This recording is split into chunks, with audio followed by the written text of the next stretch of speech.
babi mpongo Royal TV bene honton mi don do propos mi ton le poli de mi nyero do yon zangbe le bi patapata no wa mi ton de yin asiza hoton we mi no he wa nu komiton azante ton mi o so se wa kan bo mi o le podo ajino do propos we de no wa lo ji mi bona ajino ene eni do de ria mi na mi de bon no ganji mi do dagbe ku be lo ina fe o pere amo mi ado ina bula mo ten do bule e yo mi do mi de ria mi bon le no yi Rancino Carmel. Voilà. Carmel, mi power de Nouiwa, miton Azizaho, Azante, Tontonji, Polide,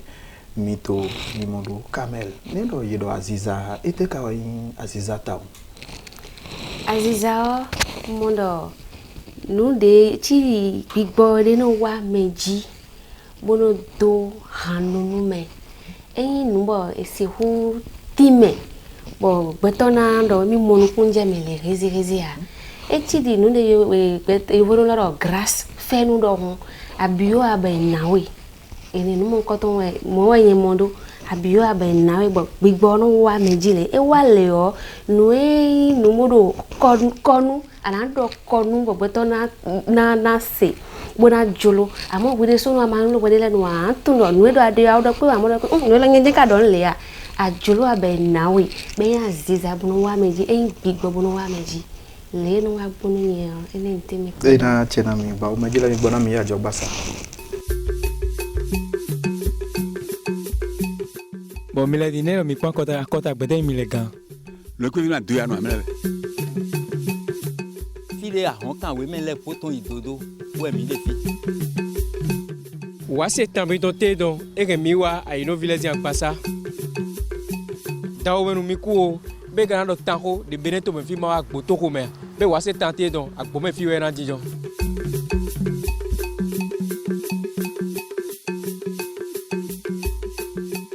agomando mo yi home be mina wa lada to me bona goma kan po se na dada po de gbe jigla alada kolu mi ka fo mi to se ta mi to ko nu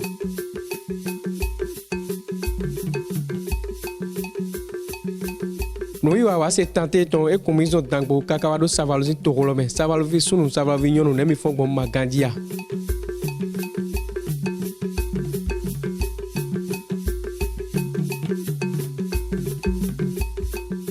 Boy quand torome agbangba ou nous avons assez tenté ton et plan mi wa dijo.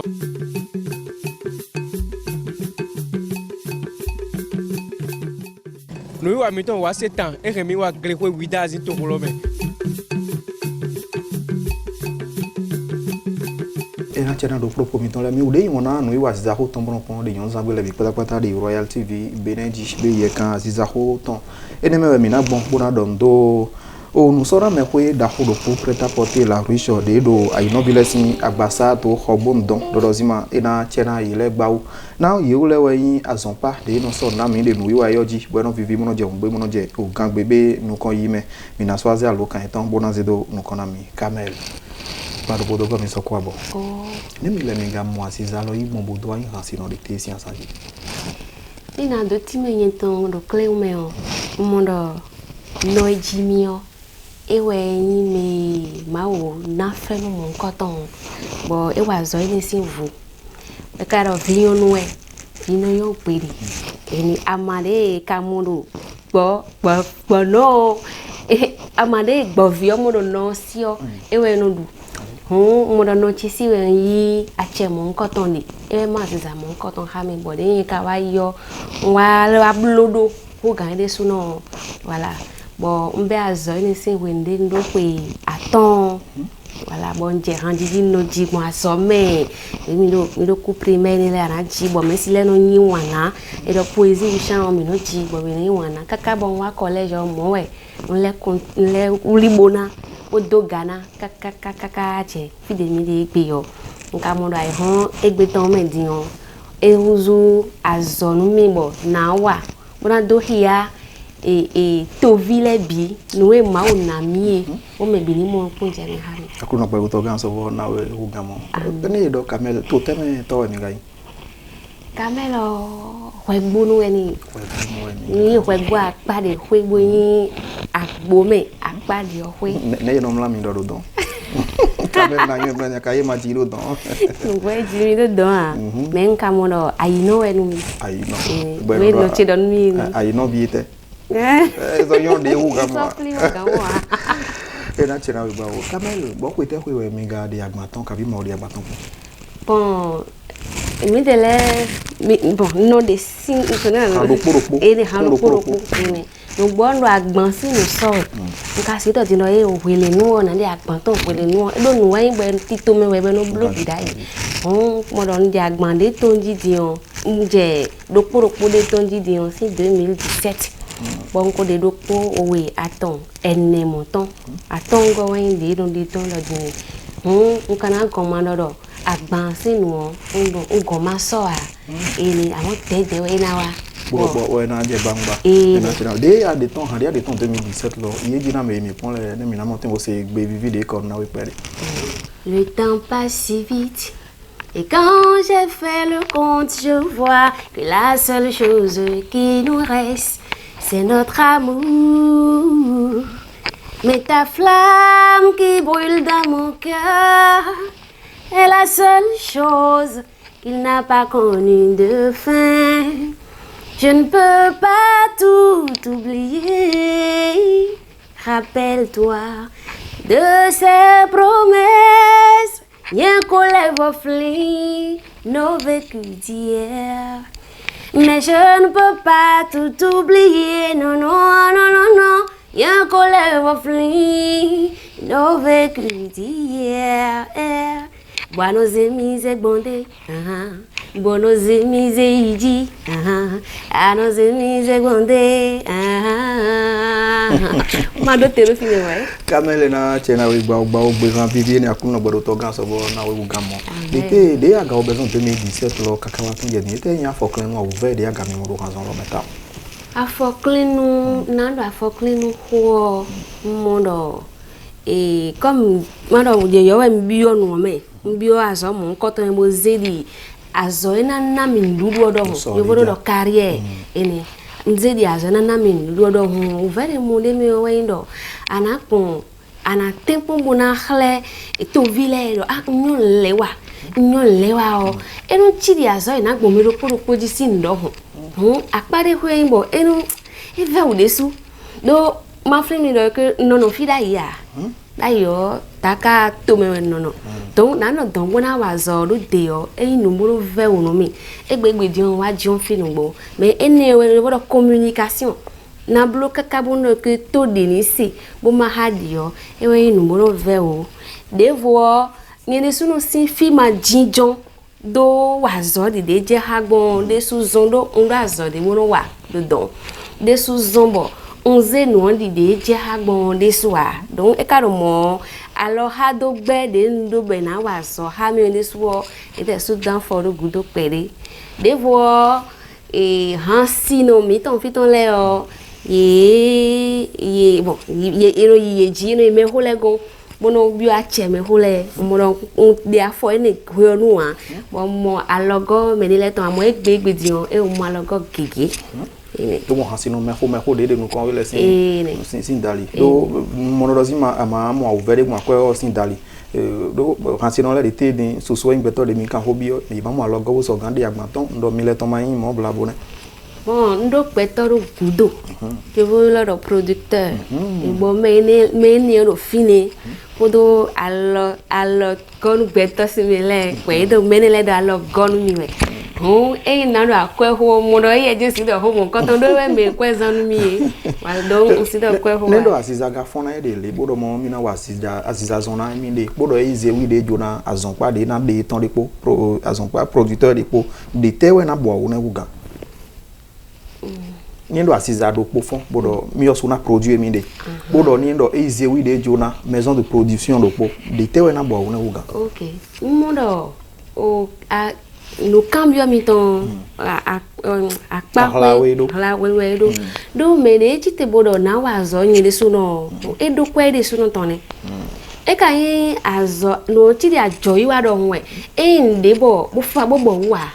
mo fi suno adoke bona vademe le a de me gbon e we anamo bo yi gbon me de suno da logoton e na wa nton le je ha bon ama ma ka da logoton ma o ka donu no so to dio bo do e o no vi bana wa aso le ko to ha bo no e wa yon maybe na wa pe de o ni mo do je ke ene de sunyo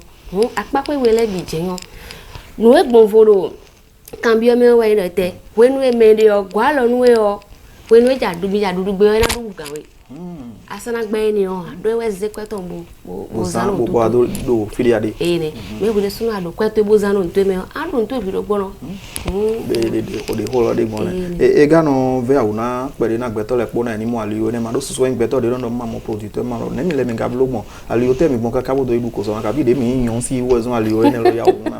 do do yon le mi o yon le aliyo ne mo ko le no ya o nti do yon si de yin o e we zo a ni gbeto lo po na chite bo se po we do ano vi mbana zan kwenu e o tutu na ibe ni wa o mi na mo do je ke e mo le ro weme e mo e ko mo asisa gegege ho amo de bo e tu an lo do le o bo mo a e lo e don mi mo do asisa de je ndo bo yen ton gbon fo no me de le ton bo yo fo complicité e ne ho de je mo do we so bo e o me lo e yon de bo e o mo sun le ganji bo wa so ha me de le tu bo ayin de su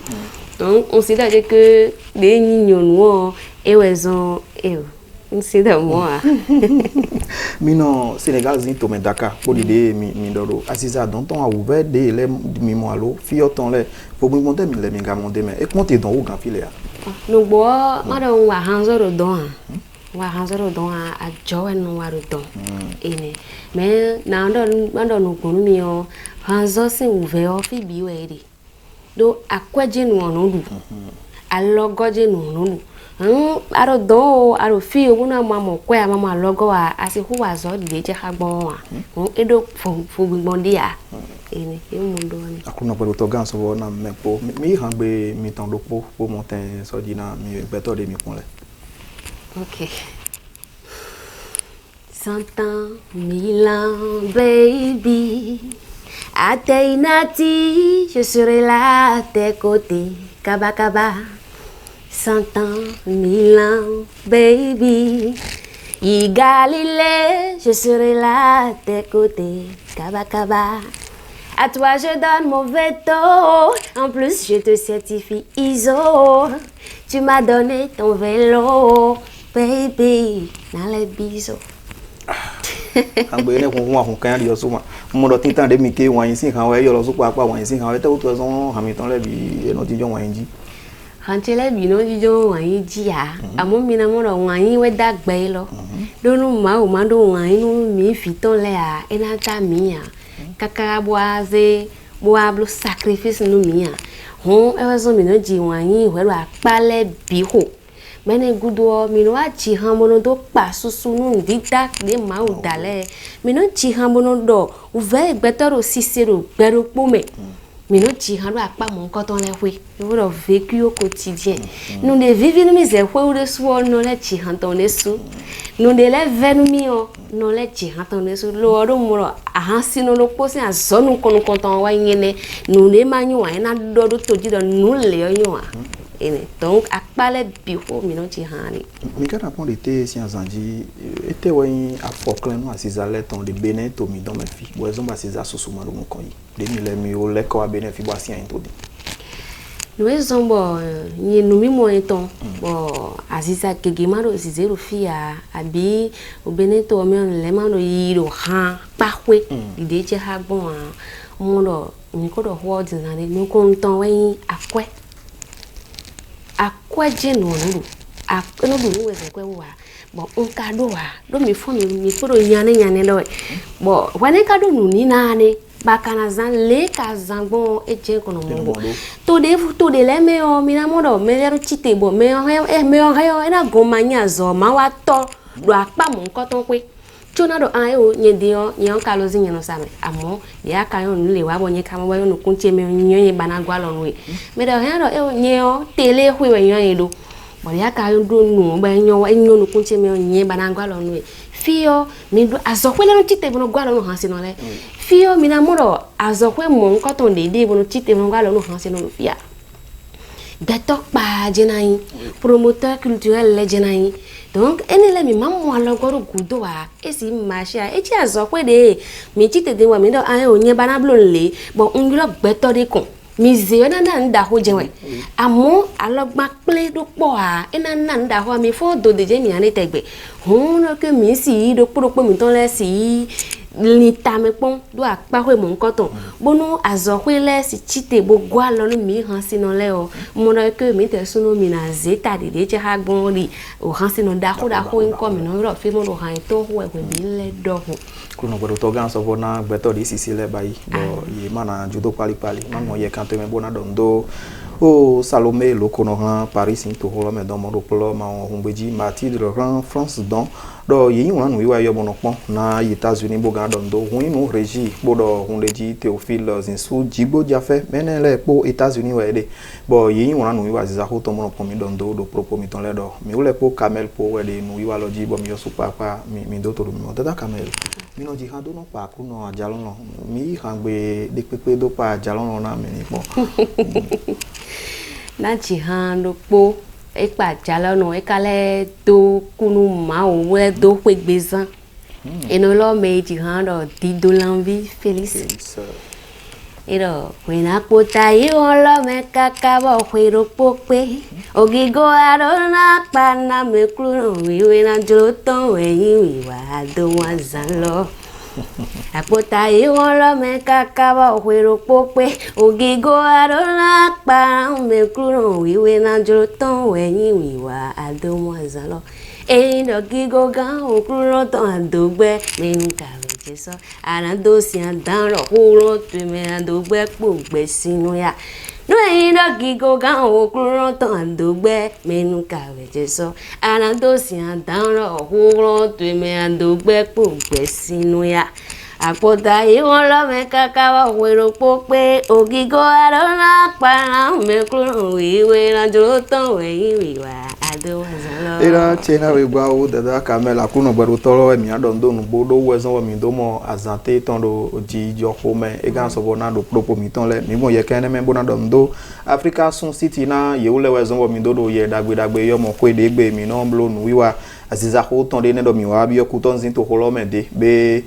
o mi dondo azon pa ne do de pepe de adobo enu wiwa aziza wa yin wajuro na blo concert de ya kavi ajuro na de agbanton vlavo Africa Sun City 18 de fi na do to he we na je ngbo na je gangbe restaurant dagbe sofi ndudu dagbe aha de aso ganu bo na vivi go je ngbe bo je gangbe ko le ponu we han iton do nouveau pardon c'est quoi e na blo po ipo bo na je ngbe bo na je gangbe na dondo promoteur lo ja baba ran fi de na de gan eyome do ena chene ba na nu to wiwa na aziza o Benin ton le bi patapata tata kamel me de vivon wana no iwa mi don de te ton mi pon Benin to mi don mete ne do izia zakere boy mazen de vodo go yen na wa hen ho me dona lo fi mi de egbegbe din e si wa di o so e jawe amo egbegbe din o me han aziza do luna ro ai kun ma lo ji oro Benin to me Yesu po a e yana do gbenu ne kere o ano hove ere mi le gas jo ajodo ma bo a France izai blo mi gbo ado doro zima ena wa na nde zo bodo imo mo a ko timen mi design ro ndo betoro gudo me ra so men le wo mi ganje ne Yesu no nkajo ajo chedo a gbo ajo ro don men ndo betore kon me da lo gon mi bo na tero de egbe dian ko do internet po mi hem arantero Washington wana wa ari ajo ajo de Camel sono ago ajo jira do po na beto de mi pon le vlavo boya ina do hundo nu ene le ton ye mo yen nyo no ho no mi no ra teli baro fi o TV o gali e azin ami vovo no e bota va no zer me mo do duo ene le sin agbanje yin to won do sedo Senegal to meton no ne le ho akwe don ta on ti tegbe don e bloro de dio so won afi o te na be gali ko te lu wo ko i hobo nu era chena mi be po di de ato mi moro mi ude de Senegal zin to mele vlavo ye mono yon ado hun do mi ne le ton bo na ho lo po ka vi pere no jan we jijere bude me din na lo kan de ji so gan yilo de bo mi he mi na monten bo yilo bo na monten to pe na je hun bo na je gangbe de la kamele te lin le mi ton mo azizame to mu komme bo mi le bo na blo mi aro egbe din we o nde apan ro potom de lian bon enesi azoa wende din na agmu bunu me bini se to de se na do to de yo enesi kan ho wende ro kan ho e lo me din we gbe honji ene gudo ha me te igan lo jina mi pare we de ni de ton cheche de ton lo ero agaundele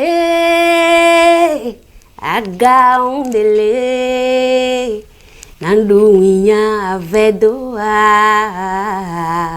agaundele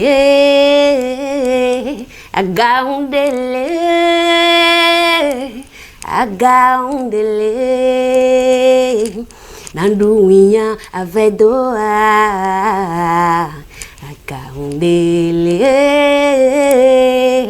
avundide de no je la yonua ndekono poponu kumeola ewo agama we miule avomino huzu agama we miule avomino huzu seminda gawai roma ya gahule ale agande ho era chena we mede mi pon la bi pata agami o super apa minde podi de camel do di dodo agawe di onde mi do super apa de pin pon mi flandi agawe ya de manager camel ton lo super apa agawe de ndo producteur manager ton do agawe wo super apa de me fan camel ton la bi pata bi agawe mi le de bo mi na de ga kaka do rena kadiri mare non wi waziza hoton ndo mi Olivier Sanoklan a on sin to lo medon ma mi o super apa wa be nga ndo mi bona hotel honorin grand France yobo ayun we lesin agbaji don mi de be no pon mi zon Togo do le bi pata Italie mama sabora ndo mi yo super apa do ena chena mi ule po camel po non wi waziza ho azante tonton di kame ndo yido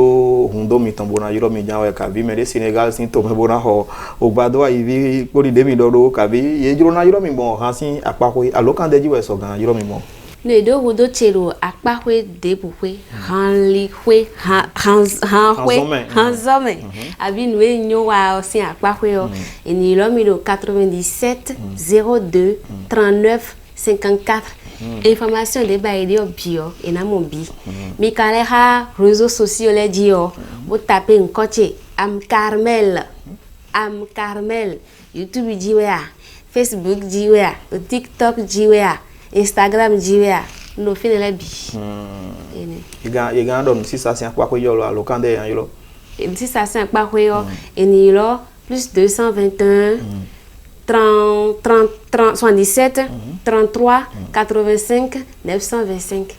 ena chena mi menjele be mi wa vivo na no wa mi to asiza ho azante to mi don do mi u de no pon mi na no wa yo ko gana ho de yon zangbele bi mi ron do acheji mi don do me ko na chena mi gba be alokande ji mi ayro Royal TV Benin de wende mi bon dona o me ro mi ton ka bi 97 56 95 43 mi na anya asiza jama mi na to po ipo wa na bon wa lo ji na je hun gbe bo na je o gangbe Benin do ma o le ko ajan we yon zangbele ja mi na so bo aziza devoa nous committons et na chena do propos mi don le